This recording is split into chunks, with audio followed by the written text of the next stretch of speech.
안녕하세요. 시어머니와의 관계 때문에 머리가 아픈 40대 여자입니다. 저는 많이 배우지 못했지만 누구보다 사람으로서의 최소한의 도리는 지키면서 살아왔답니다. 부모 자식으로서의 도리, 그리고 며느리로서의 도리를 지키려고 최선을 다했죠. 그런 제 노력에도 불구하고 저라는 사람의 됨됨이를 본 게 아니라 제 조건 때문에 절 무시하고 홀대했던 시모와 동서들의 이야기를 들려드릴까 합니다. 어릴 적 제 친정아버진 본래 따뜻한 분이셨으나 주사가 심했습니다. 아버지가 주사를 부릴 때마다 집안을 부수거나 때리기도 해서 아버지가 술 드시고 들어오는 날이면 저는 친정엄마, 오빠, 그리고 여동생과 함께 무조건 집 밖으로 도망쳐 나와야만 했죠. 술에 취해 난동을 부리는 아버지가 지쳐 잠이 드실 때쯤에야 모두가 집에 들어갈 수 있었어요. 남들 같으면 진작에 이혼이라도 했을 텐데 제 친정어머니는 그래도 그런 아버지 곁을 꿋꿋이 지키셨습니다. 하루는 아버지를 피해 도망 나오는 삶에 지친 오빠가 어머니에게 원망을 토로했던 기억이 납니다. 엄마, 제발 아빠랑 이혼하면 안 돼? 아빠 때문에 우리 모두 너무 불행해. 툭 하면 들어와서 때리고 부수고 가난하게 살더라도 아빠만 없으면 행복할 것 같아. 제발 우리만 따로 살자, 엄마. 아빠랑 헤어져. 엄마가 정말 미안하다. 아빠도 젊을 때 꿈이 있었는데 집이 가난해서 그 꿈을 펼치지 못했던 마음의 상처가 너무 커서 그래. 아직은 너희들이 어려서 이해하기 힘들고 무섭겠지만 그런 아빠를 조금씩 이해할 수 있는 날이 올 거야. 엄마가 엄마 자리를 비우면 안 되는 것처럼 아빠 옆에도 엄마가 필요하단다. 아빠를 버리고 떠날 순 없어. 조금만 힘내보자. 우리 삼남매가 공포에 떨 때마다 어머니는 이렇게 위로하고 달래주셨죠. 아버진 술이 깨고 난 뒤 집안이 박살이 나 있는 걸 보면 가족들에게 정말 미안해하셨습니다. 여보, 미안해. 얘들아, 아빠가 미안하다. 아빠가 술만 마시면 자꾸 아빠 다시는 안 그럴게. 노력하마. 꼭 약속하마. 정말 미안하다. 돌아서면 후회라면서도 주사를 못 고치는 아버지 곁을 지켜가며 어머니는 정말 열심히 사셨어요. 낮에는 파출부 일을 하고 저녁엔 고깃집 설거지 일을 하셨죠. 오빠는 고등학교 졸업하고 호프집에서 서빙 아르바이트를 시작했고 저는 고등학교 졸업 후 20살에 어렵게 공장에 취직했습니다. 공장 일이 힘들긴 했지만 악착같이 버텼어요. 아직 어린 여동생한테만큼은 제가 꼭 뒷바라지를 해주고 싶었거든요.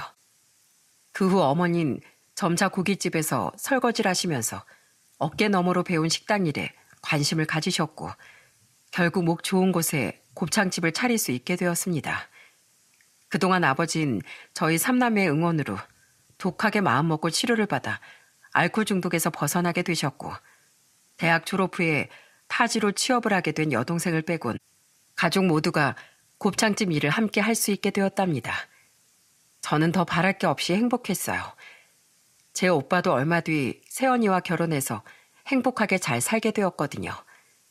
그런데 제가 아직 연애를 못하고 있으니 하루는 어머니가 절 재촉하셨어요. 예, 향수가 너 더 늦으면 좋은 남자 만나기 힘들어져. 이제 우리 집에 새아가가 들어와준 덕분에 일손도 하나 더 늘었으니까 마음 놓고 나가서 데이트도 좀 하고 그래. 엄마, 난 그냥 지금이 딱 좋은데? 얘가 너 무슨 처녀 귀신 될 작정이야? 저번에 네 친구 수미가 소개팅 얘기하는 것 같던데 그때 그 사람 만날 수 있는지 빨리 연락 좀 해봐. 얼른.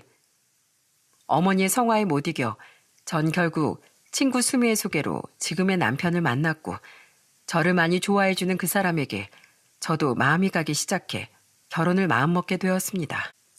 당시 남자친구이던 남편은 대학을 나와 평범한 중소기업을 다니는 회사원이었어요.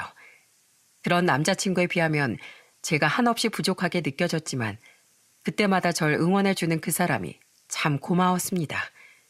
그런데 결혼 전부터 난관에 부딪히기 시작했어요. 어느 날 시모와 남편의 통화 소리를 우연히 듣게 되는 날이었어요. 몰래 지켜보니 꽤나 심각한 얼굴로 통화를 하고 있는 걸 볼 수 있었죠. 어머니, 저 향수기 두고 다른 선자리 절대 안 나가요. 아무리 괜찮다는 여자를 한 트럭으로 데려와도 전 다 싫어요. 이번 토요일에 향수기랑 인사하러 무조건 갈 거예요. 그러니까 이제 집착 좀 버리고 그만 포기하세요. 예비 시모가 절 마음에 안 들어해서 다른 만남을 가져보라고 한다는 걸 알겠더라고요. 절 뒤늦게 발견한 남자친구가 제 손을 잡고 말하더라고요. 무슨 일이 있어도 난 너와 결혼할 거라면서 말이죠. 그리고 며칠 뒤 긴장을 하며 예비 시댁의 결혼 허락을 받으러 찾아갔습니다. 남자친구와 제가 들어가자 찻잔을 차가운 표정으로 내려놓던 예비 시모가 말했습니다. 배운 게 있어야 자식 교육도 잘 시키는 법이고 시댁에 와서도 잘하는 법이지. 아무리 생각해도 성민이 네가 좀 신중했으면 한다. 그런 예비 시모를 꾸짖으며 결혼을 적극 찬성해 주신 건 제 예비 시부였습니다. 아, 이 사람 성민이가 어련히 알아서 좋은 신부감을 데려왔을까. 듣자 하니 어려서부터 열심히 일해서 가족들이 같이 곱창집을 차렸다고? 기특하구나. 난 오히려 그런 네 얘길 성민이한테 듣고 감동받았단다. 그러자 남자친구가 당당하게 말했습니다. 어머니, 아버지, 저 향숙이랑 결혼하고 싶어요. 누구보다 건실하게 잘 살아왔고 부모님에게도 효도할 줄 아는 사람이에요. 두고 보세요. 살면서 지켜보시면 향숙이가 얼마나 진국인지 아시게 될 거예요. 결국 남자친구의 완강한 고집에 상견례까지 가게 되었죠. 그런데 덕담을 나눠야 할 자리에서 시모의 경우 없는 발언이 여과 없이 나오기 시작했습니다. 결혼은 서로 비슷한 수준의 두 집안끼리 만나야 결혼에서도 맞추고 살 수 있는 겁니다. 우리 성민이가 이렇게 기우는 결혼을 고집하니 제가 실은 마음이 쓰리긴 합니다. 그러자 헛기침을 하며 시부가 제 친정 부모님에게 사과했습니다. 제가 사죄드리죠. 아들 셋 중 처음으로 장가 보내면서 시어머니 수업을 처음 받아보니 아직 적응이 안 돼서 그럽니다. 이해해 주십시오. 불편한 상견례가 끝나고 돌아오는 길에 제 오빠와 새언니 그리고 여동생은 예비 시댁에서 우리를 너무 무시하는 것 같다며 분통을 터뜨렸어요. 그럼에도 친정 어머니께서 말씀하셨죠. 부부의 연을 맺기로 했으면 너에게 주어진 삶에 최선을 다해 사는 거야. 모두가 내 마음 같을 수 없어. 엄마도 이 모진 세월 다 살아냈잖니. 내 할돌인 죽을 때까지 다 하고 죽는 게 삶이라는 거 명심해라. 친정 어머니의 그 말씀이 제 삶의 유일한 버팀목이 될 줄 몰랐는데 훗날 그 말씀을 떠올리면서 혼자 얼마나 울었는지 모릅니다. 시모의 홀대는 결코 만만치 않았어요. 하다 못해 동서들과 차별을 하더라고요. 제가 결혼한 뒤 제 시동생들이 차례로 결혼을 했는데 명문대를 나와 대기업을 다니는 둘째 동서와 명문대는 아니지만 서울에 있는 대학을 나와 광고회사 다니는 셋째 동서를 대놓고 편애했거든요. 제 첫 아이 지환이가 3살쯤 됐을 때 시모의 생신이 되었는데 동서가 둘이나 되니 시모의 생신상을 정성스럽게 차려드려야겠다는 생각이 들었습니다. 그때만 해도 시부모님께 잘해드려야 한다는 생각이 있을 때였으니까요. 시댁에 가기 전 두 동서들에게 연락을 했더니 동서 둘 다 형님이 알려주시는 대로 같이 와서 돕겠다고 하더군요. 그 말만 믿고 손이 많이 가는 갈비찜만 미리 요리해 스티로폼 박스에 담아서 혼자 지환이를 데리고 고속버스를 타러 갔습니다. 택시를 갈아타가고 고속터미널까지 가려니 고생도 그런 고생이 없더라고요. 하필 그때 남편이 지방 출장을 가는 바람에 저 혼자 애를 데리고 가야 하는데 남편의 빈자리를 더 잘 채워야 한다는 생각에 그 길을 내려간 거죠. 그런데 도착하자마자 내가 괜한 짓을 했구나 하는 후회가 밀려왔습니다. 시댁에 도착해보니 시동생 내외는 아무도 안 왔고 시모와 시부만 있는 겁니다. 제가 가져온 갈비찜 박스를 보자 시부가 말했습니다. 큰아가, 혼자 이걸 다 해갖고 온 거냐? 아이고 고생스럽게. 지환이도 고생했다. 어서 앉아서 좀 쉬거라. 아니 아버님 어머님, 서방님들이랑 동서들은 다 어디 가고 아직 안 보여요? 그러자 쌀쌀맞은 시모가 대답하더군요. 너처럼 곱창 장사나 한다면야 식당 일 아무한테나 맡기고 올 수 있다지만 대기업 일이 어디 그렇게 만만해? 그래서 내가 둘째랑 셋째는 천천히 내려오라고 했다. 동서들이 시모 말을 핑계로 미꾸라지처럼 빠져나가곤 제게 연락 한 번 없이 물을 먹인 것 같았습니다. 어머님께서 그렇게 하셨다면 어쩔 수 없지만 같이 준비하기로 해놓곤 제게 연락 한 번 없이 늦게 온다니 동서들한테 좀 서운하네요. 그래도 어머님 준비해온 제 정성은 좀 알아주세요. 누린내 안 나게 하느라고 얼마나 신경 써서 만들었는데요. 게다가 제가 이걸 스티로폼 박스에 담아서 택시에 싣고 터미널까지 가니 기사님이 무슨 출장 뷔페 음식이냐고 묻기까지 하더라고요. 이렇게 많은 양을 어디에 가져갔느냐면서. 그런 제 말에도 시큰둥하던 시모는 두 시동생 내외가 그날 밤에서야 도착하자 반갑게 맞이하더라고요. 두 동서들이 오자마자 시모에게 생신 축하드린다며 용돈 봉투를 건네드리니 당신은 이런 실용적인 선물이 최고라면서 입이 아주 귀에 걸리게 웃더군요. 이렇게 시모가 편애라니 두 동서들이 어른 알기를 아주 우습게 알았습니다. 시동생들은 그런 경우 없는 자기 아내들 치마폭에 쌓여 사리 분별도 못하고 있었죠. 두 시동생 내외가 도착할 때까지 생신상도 못 차리게 하는 시모 때문에 늦은 밤이 되어서야 갖은 음식들을 상에 올려서 차려놨는데 두 동서의 행태가 가관이었습니다. 둘째 동서는 시부모님이 수절 들기도 전에 자기가 제일 먼저 잡채를 집어다 허겁지겁 먹더라고요. 아휴, 여태 아무것도 못하고 시댁 내려왔더니 배고파 죽겠네. 여보, 당신도 얼른 먹어봐요. 그러면서 시동생 입에 잡채를 한 움큼 집어 넣어주더라고요. 아무 생각 없는 시동생은 입을 항아리만큼 벌리곤 그걸 냉큼 받아먹고 다리를 떨면서 TV만 쳐다보고 있었습니다. 그것도 모자라 셋째 동서는 한 손으로 통화하면서 쩝쩝거리고 밥을 먹고 있는데 듣자 하니 그냥 친구와 일상 얘기를 나누는 전화였어요. 막내 시동생은 피곤하다며 밥상 바깥으로 물러나 아예 틀어 누워 있었고요. 그 모습을 보는 시부의 표정도 안 좋아졌지만 누구보다 제가 못 참겠어서 크게 한 소리 했습니다. 동서, 한 명은 시부모님 숟가락도 들기 전에 집어먹고 있질 않나. 한 명은 어머님 생신상 앞에서 친구랑 잡담이나 나누고 전화를 한참 붙들고 있질 않나. 다들 어른들 앞에서 이게 무슨 예의 없는 짓이야? 밥상 앞에선 어른 먼저 드셔야 먹는다는 거 집에서 안 배웠어? 그리고 늦게 온 것도 죄송해 할 판에 밥 먹는 내내 전화기 붙들고 수다나 떨어? 부모님 앞에서 최소한의 예의는 지켜. 앞으로 시부모님 앞에서 예의 없이 굴면 내가 가만히 안 있을 거야. 그리고 서방님들도 동서들한테 바른 말로 혼내셔야 할 판에 어떻게 동서들보다 더 하세요?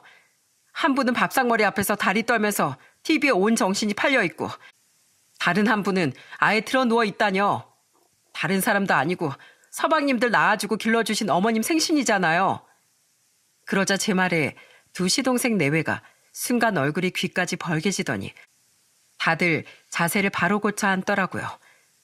그런데 여기서 자기 위신 깎아먹는 시모의 말에 할 말을 잃었습니다. 시애민 나다. 네가 시애미냐? 아, 내가 가만히 있는데 왜 네가 나서고 난리야? 내가 괜찮아서 가만히 있는데 네가 식사 자리를 왜 다 망쳐놓냐고. 둘째야, 셋째야. 니들 편한 대로 그냥 먹어라. 가뜩이나 회사를 힘들게 하고 내려오느라 피곤한 애들한테 왜 쓸데없이 구박이야? 이렇게 시모가 대놓고 두 아들 내외의 역성을 들더군요. 그래도 제가 또 호통칠까봐 무서웠는지 다들 아무 소리 못한 채 조용히 고개만 푹 숙이고 밥을 먹더라고요. 그나마 제 눈치를 봐서 조심하곤 했던 거지. 얼마 지나고 나면 또 제가 야단칠 때까지 개념 상실한 행동들을 반복하곤 했습니다. 그래도 할 말은 끝까지 해야겠기에 제가 말했습니다. 어머님이 괜찮다고 하셔도 제가 있는 앞에서 동서들이 경우 없이 구는 거 못 보겠어요. 저 때문에 언짢으셨다면 죄송하지만 우리 집안의 맏며느리로서 바른 말은 해야겠어요. 동서들, 잘 들어? 앞으로 내가 있는 한 우리 집에서 위아래 없이 말하거나 행동하는 거 내가 용납 못해. 알아들었어? 그리고 서방님들도 부모님 앞에서 예의는 꼭 지켜주시고 조심해주세요. 제 말에 시부가 분위기 정리를 하시더라고요. 그래, 우리 집안의 맏며느리 역할 네가 잘해주니 그래도 중심이 잡히는 거지. 다들 지환이 애미 말 잘 들었지? 앞으로 이 시애비 대신해서 우리 집안의 어른 역할 할 사람은 지환 애미랑 지환 애비니까 큰형님 내 말 꼭 명심하도록 해라. 우리 큰며느리 음식 준비하느라 고생했는데 이제 어서 먹자꾸나. 그런데 끝내 꽁한 속을 풀지 못한 시모가 제 갈비찜엔 끝까지 한 입도 되지 않았습니다. 제 정성 따윈 안중에도 없는 시모를 보면서 설거지를 할 때 남아있던 갈비찜을 몽땅 쓰레기통에 쓸어다 버리곤 두 번 다시 이런 궁상맞은 노력 따위 하지 않겠다고 다짐했죠. 이렇게 시댁일이라면 빠져나가기 좋아하고 경우도 모르는 둘째 동서와 셋째 동선 자랑질을 하며 학벌 낮은 사람들을 무시하는 말을 할 때 보면 서로 정말 죽이 잘 맞았어요. 한 번은 시모가 시동생의 근황을 얘기하는 겁니다. 우리 둘째 성준이 요번에 부장 승진한 거 다들 들었지? 준서애미 바쁜 직장생활 하면서 내조하느라 고생 많았다. 역시 마누라가 똑똑해야 내조도 잘하는 법이야. 그러자 셋째 동서가 말하더군요. 어머, 형님 축하드려요. 형님 이제 보니까 완전 내조의 여왕이시네요. 저도 그 비법 좀 알려주세요. 뭘 또 내조의 여왕까지. 우리 준서 아빠가 대단한 거지 뭐. 우리 준서 아빠 승진 기념으로 무슨 선물을 하나 해줄까 내가 요즘 행복한 고민 중이야. 잘 됐네 형님. 제가 이번에 새로 광고하게 된 건강식품이 하나 있어서 가져와 봤는데 아주버님 승진 기념 선물로 하나 드릴게요. 어머님 아버님도 넉넉히 드실 만큼 제가 많이 가져왔어요. 저희 회사가 보통 회사인가요? 광고 쪽으로 워낙 파워가 있잖아요. 다들 우리 회사한테 광고 맡기지 못해서 안달인데 대충 허접하게 만든 건 저희가 받지도 않는다니까요. 저 믿고 한번 드셔보세요. 이렇게 서로 자랑질할 때마다 이런 유치한 말장난에 장단 맞출 것도 아니지만 또 가만히 있으면 이것들이 저를 더 꽂아 놓은 보리자루 마냥 취급할 것 같아 끼어들어 말했습니다. 남편 성공시키고 자기 일 열심히 하는 건 정말 좋은 일이지. 그런데 내조도 성공도 모두 부모님이 있기 때문에 가능한 거 아니야? 가정이 먼저지 일이 먼저는 아니잖아. 내 남편 나 길러준 시부모님 잘 찾아뵙고 가족끼리 잘 모이는 게 최우선인 걸 명심해야지. 그러자 불쑥 둘째 동서가 구차스런 변명을 시작했습니다. 죄송해요 형님. 제가 요즘 매일 야근에 만성 피로라 잘 못 내려왔어요. 이게 다 요번에 새로운 신입 때문이에요. 처음으로 지방대 출신을 받아봤는데 일머리가 너무 떨어지는 거예요. 아주 내가 그런 둔탱이를 가르치면서 일하려니까 일이 몇 배가 늘었어요. 이러니 스카이 밑으로 안 뽑으려고 하지. 고졸은 더더욱 안 뽑고. 어머, 형님, 지방대 출신을 뽑아줬어요? 정말 힘드시겠다. 그 마음 알죠. 저희 회사에도 얼마 전에 고등학교 중퇴인데 검정고시 봐서 대학 나온 애가 하나 들어왔거든요. 근데 제대로 공부해서 인서울 나온 애들이랑 확 비교되더라니까요. 이러니 학벌을 안 따질 수가 없는 거예요. 아유, 정말 가방끈 짧은 것들이랑은 말도 섞기 싫어요 정말. 둘째 동서와 셋째 동서의 말을 듣던 시모가 한술 더 떴습니다. 그래, 송충인 솔잎을 먹고 살아야 한다고. 고졸이면 고졸 출신 일밖에 못하고 사는 거고 명문대라도 나와야 그런 큰 회사에서 일을 할 수 있는 게지. 장사해 먹으면서 몸으로 때우는 사람들하고 공부 많이 해서 대기업 다니는 사람들하고 같을 수가 있어야지. 대기업 직장 생활을 해봐야 세상 돌아가는 센스도 아는 거다. 누구처럼 평생 직장 생활을 못 해보면 그런 눈치도 없다고.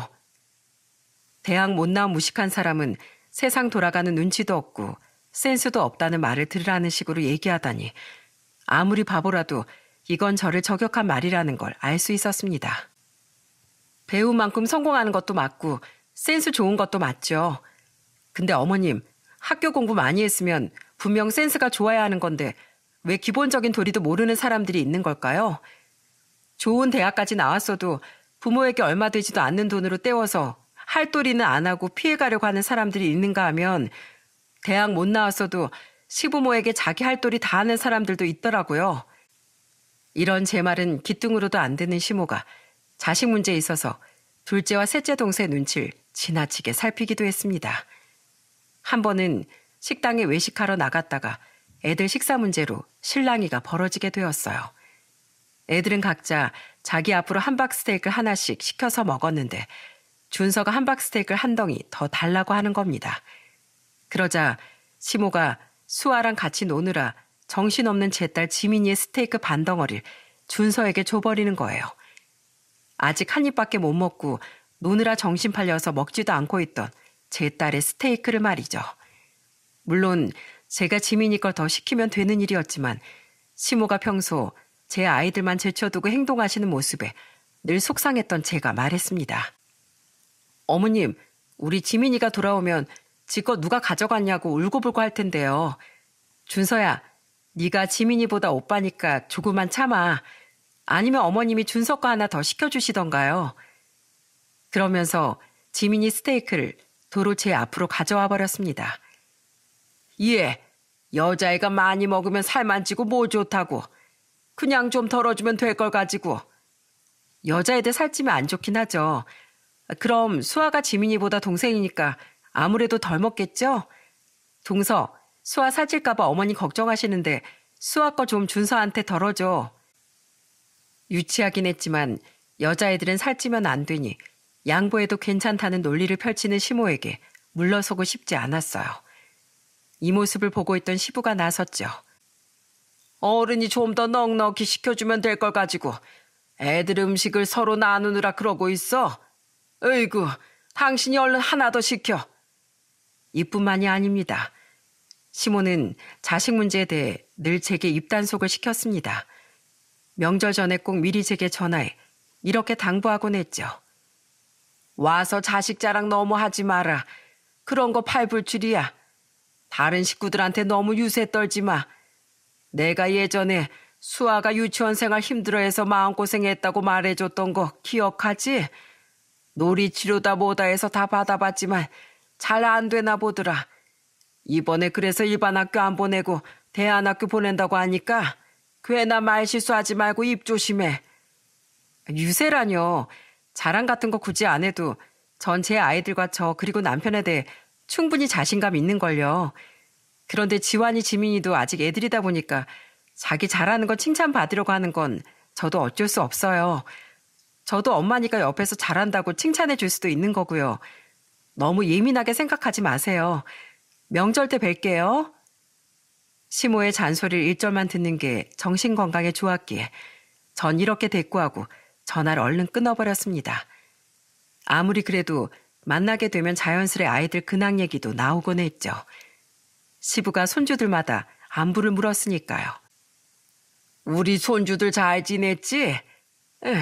우리 지환이, 지민이, 제일 큰 녀석들 그새 더 의젓해졌네. 요새 학교는 좀 어때? 공부하는 건 재밌어? 요즘은 무슨 재미있는 걸 배우나? 할아버지, 저 지민이랑 둘이 이번에 영재교육원 시험 쳐서 붙었어요. 시험은 어려웠는데 운이 좋았나 봐요. 거기 가면 재미있는 실험 많이 한다고 해서 꼭 가고 싶었거든요. 그래서 신나요.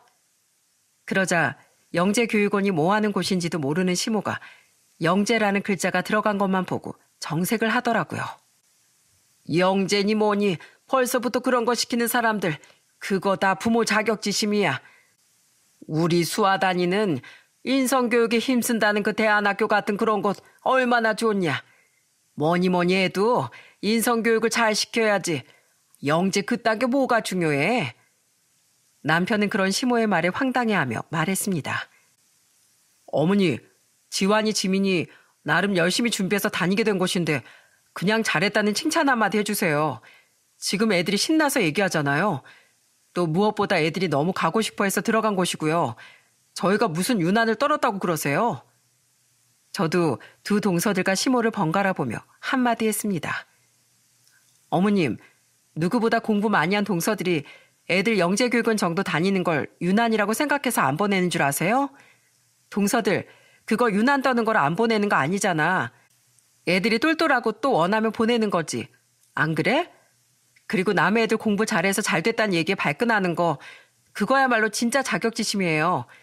누가 뭐라고도 안 했는데 발끈한다는 게 증거죠. 어머님, 그렇게 흥분하시는 거 보니까 누가 보면 자격지심 있는 줄 알겠어요. 너무 그러시면 오해받아요. 어머님한테 지환이 지민이가 꼭 남의 손주 같잖아요. 제 말에 시모와 동서 둘 모두 쓴웃음을 지으며 아무 말도 못하더군요. 또 한 번은 이런 일이 있었어요. 둘째 동서의 아들 준서가 우리 키 큰 지환이를 부러워하며 말하는 겁니다. 우와, 형아, 키가 몇이야? 9세 더 컸다. 와, 형아 발은 왜 이렇게 커? 신발이 대체 몇이야? 나? 240 신어. 너 몇인데? 형 발 진짜 크다. 난 아직 190인데. 아직 조그맣고 귀엽네. 학년 올라가면 키도 크고 발도 같이 커져. 걱정 마. 그런데 아직 조그맣고 귀엽다는 지환이 말에 준서가 눈물을 뚝뚝 흘리기 시작하는 겁니다. 초등학교 5학년 또래보다도 키가 큰 지환이가 보기에 준서는 아직 작고 귀여워 보인다는 뜻이었는데 준서가 그 말에 속이 상했나 봅니다. 그러자 둘째 동서가 절 쏘아보면서 형님은 어떻게 그런 말을 하도록 지환이를 내버려 두냐며 준서를 안고 나가버리더군요. 옆에 있던 시동생도 자기 와이프를 따라 나가버리고요. 그러자 시모가 더 화를 냈습니다. 넌 가족 간에 할 말 안 한 말 구분도 못해? 네 애한테 그런 교육도 안 시켜놓냐고. 에휴 진짜 눈치 없는 것들 같으니라고. 시부와 남편이 중재할 틈도 없이 이미 식사 분위기가 엉망이 되어버렸으니 더는 식사할 상황이 아니었죠.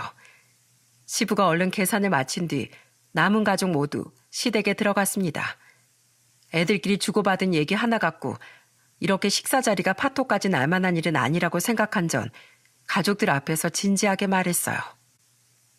그동안 어머님이 저한테 전화해서 준서님이 상처받거나 준서 기죽지 않게 조심하라고 늘 입단속했지만 전 조심하더라도 지환이는 아직 아이예요.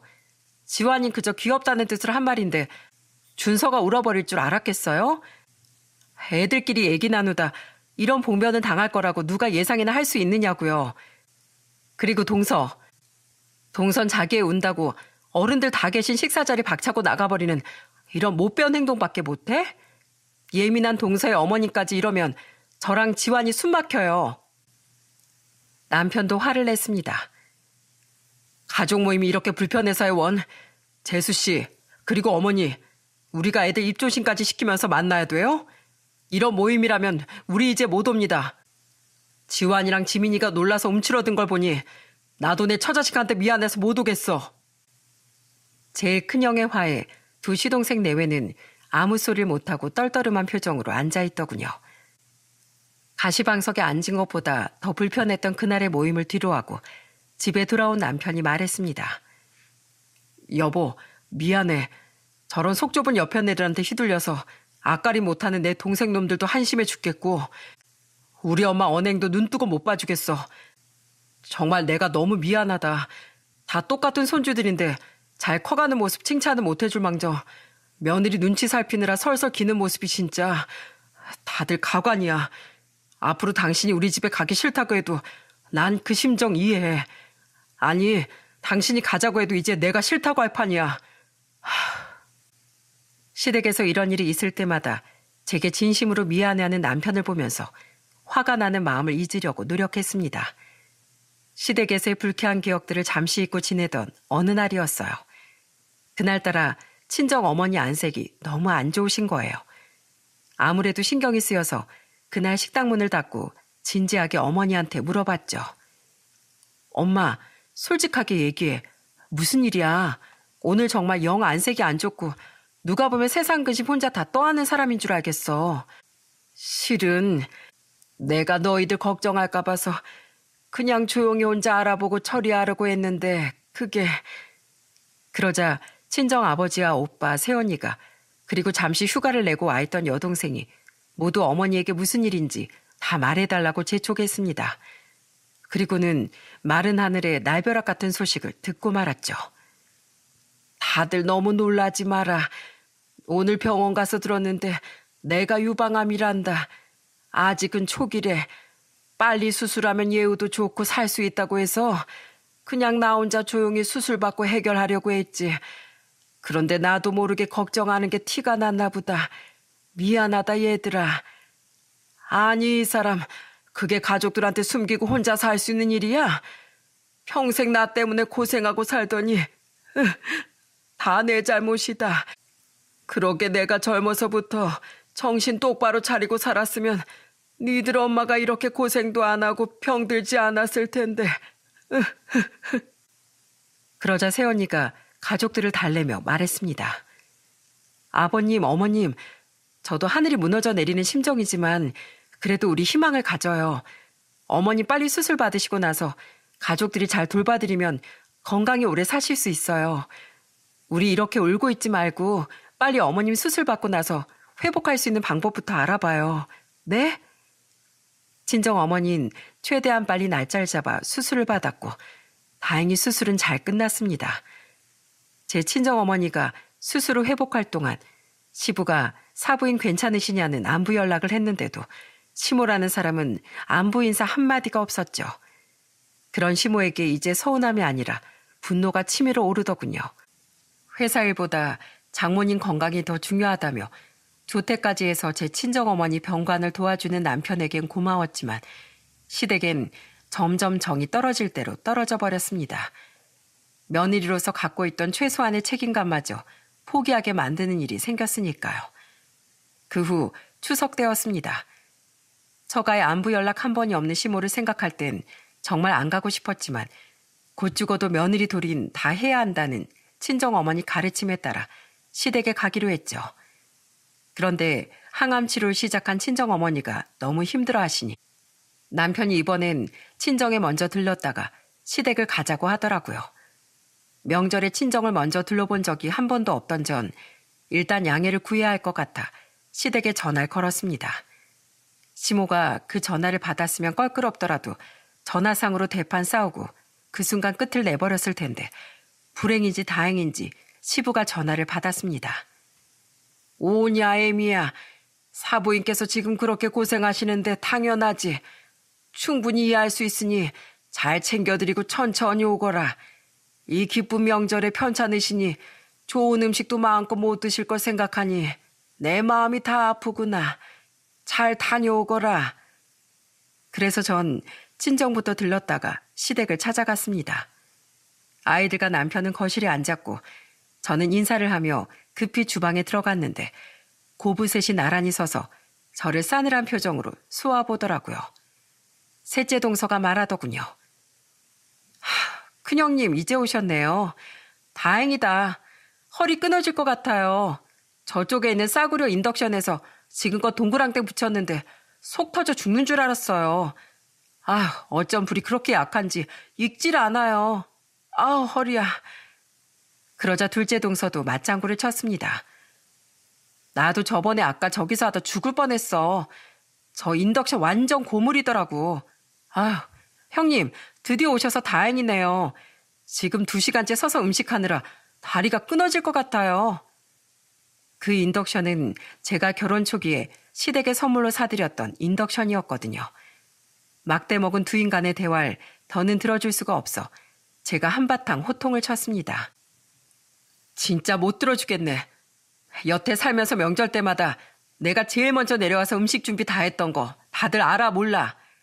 내가 어쩔 수 없이 자리 비우게 되면 둘째 동서가 이제 맏며느리 대신할 수 있어야 하는 거 아니야? 시집 온 지가 몇 년인데 난생 처음 먼저 내려와서 음식 해본 거 가지고 그렇게들 다 유세들이야? 그렇게 하기 힘든 일을 제일 큰형님인 내가 여태 해왔던 걸 알게 됐으면 그동안 형님 진짜 고생 많으셨겠구나 하고 반성할 줄 알아야지. 대기업 다니고 큰 광고회사 다니면 뭐해? 기본도 모르면서. 다들 나왔다는 그 대학에서 이런 기본도 못 배웠니? 사람 구실하려면 이런 기본은 필수로 배워야 하는 거야.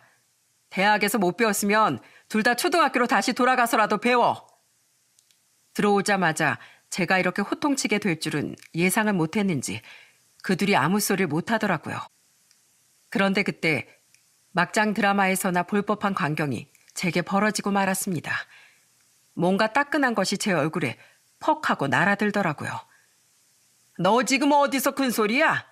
어디 배워 처먹지 못해서 들어오자마자 이 시애미 앞에서 군기반장 노릇이야? 명절이면 당연히 시댁 먼저 찾아오는 게 예의지. 그까담 요즘에 안 걸리는 사람이 있냐? 개나 소나 다 암이지. 요즘 세상이 어떤 세상인데 암 하나를 못 고칠까 봐 중내 산에 그 유난을 떨고 지 친정 먼저 가겠다고 해? 네 집에선 니네 부모가 그걸 핑계라고 하든? 제 얼굴에 던져진 따끈한 건 시모라는 사람이 붙이던 동태전이었어요. 제 얼굴에 정확히 명중하고 말았죠. 더 참을 수 없는 건 동서들이 그 모습을 보며 깔깔대며 웃는 겁니다. 시모는 그런 와중에도 저에게 쌍욕을 하기 시작했고요. 저는 이 개떡 같은 상황에 며느리고 뭐고 똑같이 갚아줘야 된다고 생각했습니다. 그래서 동태전을 한 뭉칠 들어 시모 얼굴에 던져버렸어요. 야, 너 지금 뭐 하는 짓이야? 감히 시애미한테 반항을 해? 그놈의 시애미. 지겨워요, 지겨워. 나 며느리 계급장 금방 뗐거든요? 그럼 이제 저 일반이 맞죠? 그쪽 며느리 안 할 테니까 나한테 이래라 저래라 뭐라 하지 마요. 제가 던진 동태전을 한꺼번에 맞은 시모는 개거품을 물며 씩씩거리기 시작했습니다.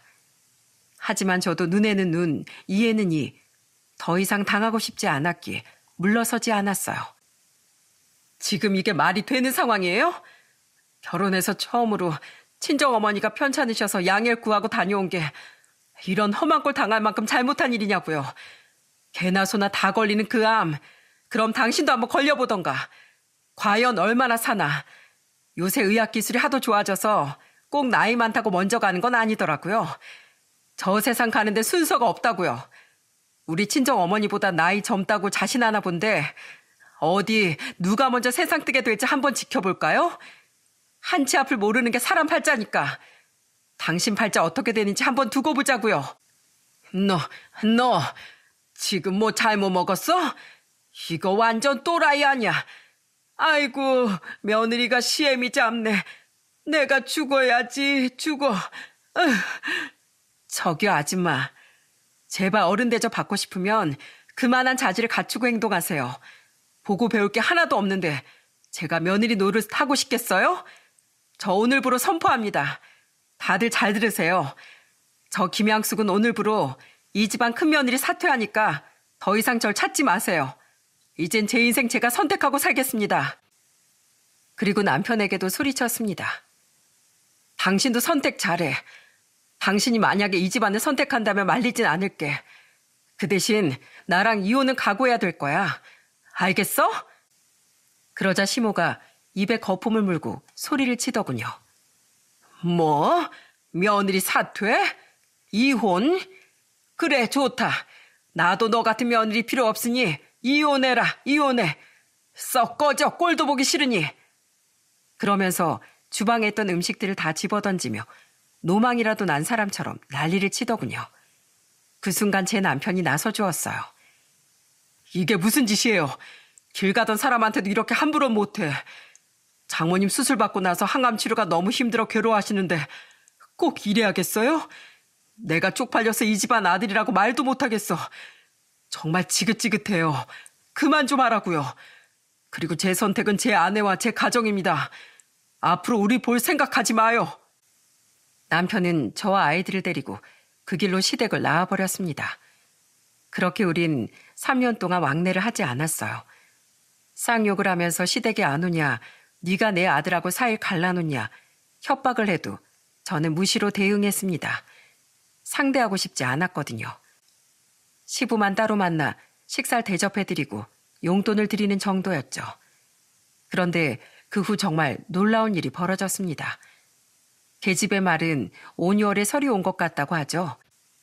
암 투병 중이신 제 친정어머니를 놓고 폭언을 내뱉었던 시모라는 사람에게서 받은 제 마음의 상처가 정말로 5, 6월 설이가 되어 돌아오는 일이 생긴 겁니다. 3년 뒤에 추석이었죠. 친정 식구들 모두 제 집에 모여 화기애애한 시간을 보내고 있는데 누군가가 배를 누르더라고요. 찾아올 사람이 딱히 없었는데 의아하게 생각하며 문을 열러 나갔다가 헉 하고 놀랐습니다.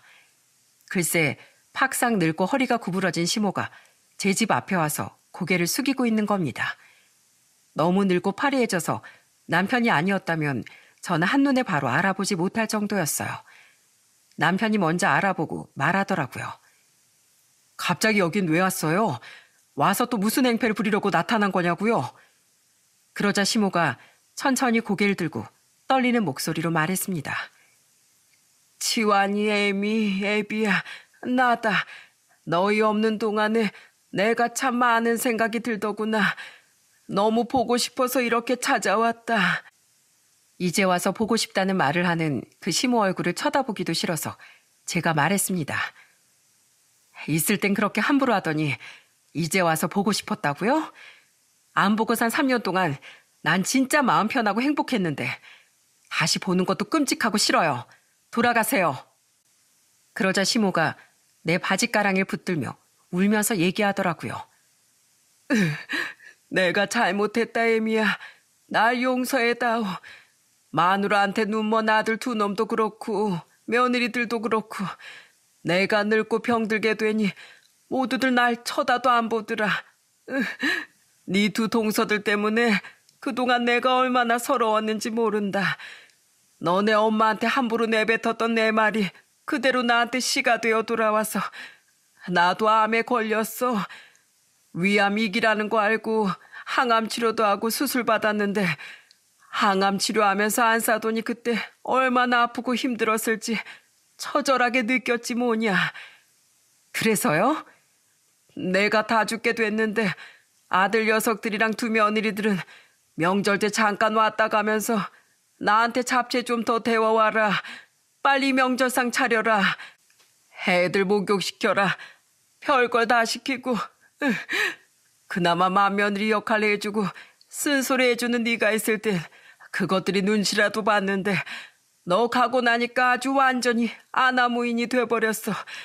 날 정말로 시모 대접해주고 존경해주는 건 너 하나뿐이었다는 걸 이제 알았다. 네 시아버지도 다 나 때문에 이런 꼴이 난 거라고 얼마나 화를 내는지 모른다. 그러게 왜 싹수가 노란 두 아들 내외만 싸고 돌았냐고. 왜 너 있을 때 고마운 줄 몰랐냐고 말이다. 진심으로 찾아가서 사죄해도 다시는 안 돌아올 거라고 나한테 화를 냈지만 그래도 사죄는 꼭 해야겠기에 이렇게 찾아왔다. 듣고 보니 본인도 암에 걸려 죽을 고비를 넘기고 나서야 제정신이 들었고 퇴원하고 나서 절 찾아온 것이었어요. 죽음 문턱까지 가까이 가보고 나서야 그렇게 싸고 돌던 두 며느리와 아들들에게 자신이 얼마나 하찮은 존재인지 깨닫게 된 거죠. 아무리 울며 하소연해도 그런 한심한 시모를 위로하고 싶은 마음은 추호도 없었습니다. 저한테 못 배웠다고 소리치면서 대학 나온 두 며느리만 싸고 돌더니 꼴 좋네요. 그 두 며느리한테 버림받고 무시당해보니 이제야 제 마음 조금 알겠어요? 남의 집 귀한 딸내미한테 동태전 집어던지면서 막말했었죠? 다 자업자득이에요. 그쪽에서 먼저 마지막 끈을 놓지 않는 한 난 끝까지 며느리 자리 지키려고 했어요. 그런데 그 끈을 그쪽이 먼저 놓아버렸으니 오히려 다행이더라고요. 그런 콩가루 같은 집안에 나 같은 사람이 며느리로 들어가 준다는 게 말도 안 되게 아까운 거지. 어차피 손주도 준서 수아 둘 뿐이면 충분하지 않았던가요? 경우 없는 두 어미들 밑에서 자란 애들이 커서 얼마나 찾아와 줄지 모르겠네요. 절 원망하지 마세요. 자업자득일 뿐이에요. 제 말에 더 이상 아무 말 못하고 흐느끼던 시모가 손에 들고 있던 보따리를 천천히 제 앞에 내려놓았습니다. 제가 문을 열고 큰 소리를 내고 있으니 그 뒤로 친정 식구들이 우르르 나와 현관에 다 같이 서 있었죠. 시모가 제 친정 부모님에게 말하더라고요. 사돈어른, 사부인, 오해하지 말아주세요. 제가 정말로 사죄의 마음을 담아 가져온 겁니다. 제가 정말 시모로서 못할 짓을 했습니다. 이건 제가 애미에게 못할 짓 했던 걸 반성하며 준비한 겁니다. 부디 노엽게 생각하지 마시고 제가 가고 나서 다 같이 나누셨으면 합니다. 그러면서 조용히 뒷걸음질 치며 도망치듯 사라지더군요. 시모라는 사람에게 말로 할 수 없는 상처와 서운함을 갖고 있던 제 친정 식구들 모두 받았던 상처를 한마디씩 되갚아주고 싶었지만 늙고 초라해진 시모의 힘없는 퇴장에 다들 할 말을 잃은 눈치였습니다. 저도 시모가 두고 간 그 보따리를 받고 싶지 않았지만 문 앞에 그냥 둘 수 없어 어쩔 수 없이 갖고 들어왔죠. 그리고 들어와 그걸 풀어봤더니 모두가 생각지도 못한 의외의 물건이 들어있더라고요. 그 안에는 3단 찬압 여러 개, 각종 전들과 잡채 등 명절 음식이 가득 담겨 있었고 갈비찜도 한가득 담겨 있었습니다. 자세히 들여다보니 그 속에 동태전도 들어있더라고요. 제게 최악의 기억을 남겼던 그 동태전이 말이죠. 과연 그것들을 먹어야 할지 말아야 할지 망설여졌지만 사제의 마음을 담아 만든 음식을 함부로 버리면 안 된다면서 그날 제 친정어머니가 상에 올리셨습니다. 예상하지 못한 상황에 그날은 다들 추석 음식을 먹으며 얼마간 말이 없었답니다. 그날 이후로 저도 생각이 많아지더군요. 저도 자식을 키우는 부모로서 아들이 아깝다고 생각한 시모의 심정은 충분히 이해합니다. 하지만 가정을 사랑해서 지키려고 애썼던 제 진심을 짓밟으면서까지 상처를 냈던 시모의 언행은 결코 이해하고 싶지 않습니다. 다만 인과 자책이라는 말이 있죠. 자기 잘못을 뉘우치고 자신을 반성한다는 말이요. 한때는 주사와 폭력으로 가정을 얼룩지게도 했었지만 잘못을 반성하고 다시 가장으로서의 자리로 돌아온 제 친정 아버지를 떠올려 볼 때 사람은 누구나 잘못된 길로 가거나 실수할 수 있지만 깊이 반성한다면 올바른 길로 다시 돌아올 수 있다고 믿고 싶어요. 하지만 당분간은 지켜볼 생각입니다. 지금은 시동생들하고 동서들에게 서운한 것들을 제게서 위안을 삼고 싶은 마음인 걸 누구보다 잘 알고 있거든요. 좀 더 지켜보고 시모와 며느리 관계 이전에 사람과 사람으로서 상대할 수 있고 대화가 통할 때 그때 다가갈 생각입니다. 아직은 갈 길이 멀지만 언젠간 오겠죠. 뭐 오지 않는다면 인연이 아닌 거라고 생각하겠습니다. 다행히도 제 친정엄만 병세가 많이 좋아지셨어요. 이대로만 간다면 몇 년 뒤 완치 판정을 받을 수 있을 것 같습니다. 시모 또한 치료를 잘 받아 일상생활 하는데 전혀 지장이 없다고 하더라고요. 시아버지가 연락을 주셔서 근황을 말씀해 주시곤 한답니다. 제발 집안의 중심인 어른으로서 중간에서 어른답게 현명한 모습을 보이길 바랄 뿐이네요. 그래서 양가 집안이 아프지 않고 좋은 일만 제발 일어날 수 있는 날이 왔으면 좋겠습니다. 사연 두부 시청자들도 주어진 삶의 역할과 도리에 최선을 다하시면서 진심으로 뉘우치고 돌아오는 사람들과 서로 화목하게 사시길 바라며 제 사연을 이만 마치겠습니다. 들어주셔서 감사합니다.